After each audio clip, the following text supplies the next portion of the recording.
Thank you, sir. May I have another? Thank you, sir. May I have another? It is time for us to adopt a new company brand to encompass everything that we do. To reflect who we are and what we hope to build, I am proud to announce that starting today, our company is now Meta. In a lot of ways, you can think of, okay, Web3, the metaverse, whatever, this sort of new way of using the internet is not too dissimilar from thinking about the distinction between going online or going on America Online. You know, they created a great walled garden environment, AOL did way back in the day, that you could experience sort of their version of the internet with. And I would say that's probably the best equivalent for Facebook's ambition. Like, this is, we're not going to all wake up in the metaverse tomorrow. This is going to be a pretty gradual thing, and I think it's going to come all at once. Facebook has been emphasizing a false choice. They've said the safeguards that were in place before the election implicated free speech. The choices that were happening on the platform were really about how reactive and twitchy was the platform, right? Like how viral was the platform. And Facebook changed those safety defaults in the run-up to the election because they knew they were dangerous. And because they wanted that growth back, they wanted the acceleration of the platform back after the election, they returned to their original defaults. But this part of her testimony was the most problematic. She says the reason Facebook claims they removed the safeguards were because they were an infringement on free speech, which they are.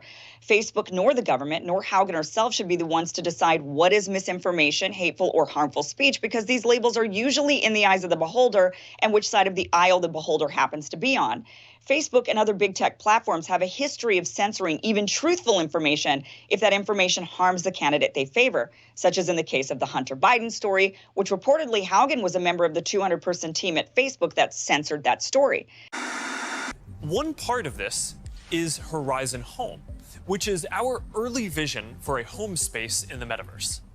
Horizon Home is the first thing that you'll see when you put on your Quest headset. Today, there are already a bunch of options to choose from, and in the future, anyone will be able to create one. We've just called it home until now because it's been missing something very important: people.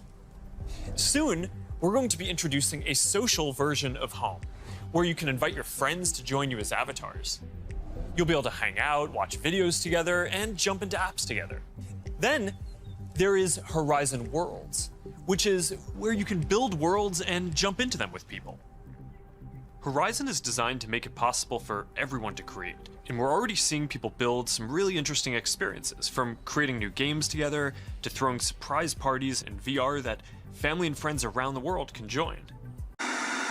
But besides the fact there wasn't really any new information dished out by this whistleblower, both liberal and conservative media, as well as Democrats and Republicans in Congress, are taking this moment to rehash what should be done about big, bad, powerful social media. Conservatives are screaming about the apparent harms Instagram has on teen girls when they go to the platform and see an endless stream of perfectly thin, toned, airbrushed, and surgically enhanced bodies. Liberals are screaming about the content they consider hateful and misinformation.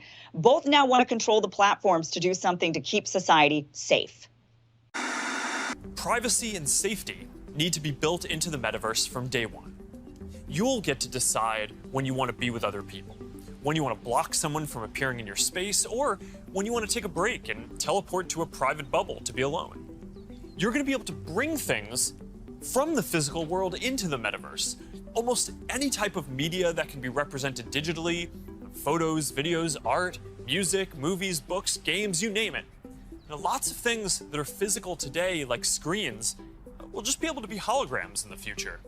You won't need a physical TV, it'll just be a $1 hologram from some high school kid halfway across the world. And you'll be able to take your items and project them into the physical world as holograms in augmented reality too. Frances Haugen had a couple of recommendations about what to do. She suggests more government oversight of the platforms to rein in on certain content and reforming Section 230 to cancel immunity for algorithmic amplification. So let's start with the government oversight. Unless the oversight is to ensure free legal speech for all, government oversight would mean users would only see content which is government sanctioned. And once again, Neither the government nor big tech employees should be the arbitrators of truth and information. Section 230 was created to help tech platforms maintain an open and free space for the public without being held accountable for what the public uses their platform for. So imagine telephone companies being held liable for someone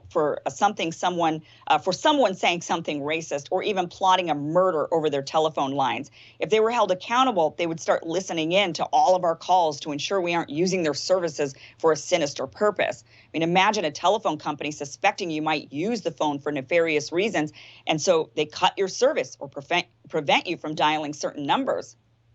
Now, the left wants to do away with Section 230 in order to pressure the tech companies to moderate all of the content, to limit people from sharing information they think is hateful, harmful, or misinformation, which also includes everything they don't morally or politically agree with. The right wants to do away with Section 230 because they say the statute is supposed to keep the internet open and free, and since big tech is moderating content, they shouldn't be given any protections. They say they should be held liable. No matter the reason you want to repeal Section 230, the end result is the same. If the statute is removed, tech companies would immediately have to moderate every single one of our posts. That would be a huge undertaking that would likely result in the removal of many accounts or very sophisticated AI that moderates every single post, video, podcast, and image before it's published. It would be similar to telephone companies needing to monitor our every call and text. Only the extremely large companies would be able to handle this sort of undertaking, which might be why Facebook is for reforming the statute. It would basically eliminate smaller competitors. There's simply no way a small company could moderate every single post.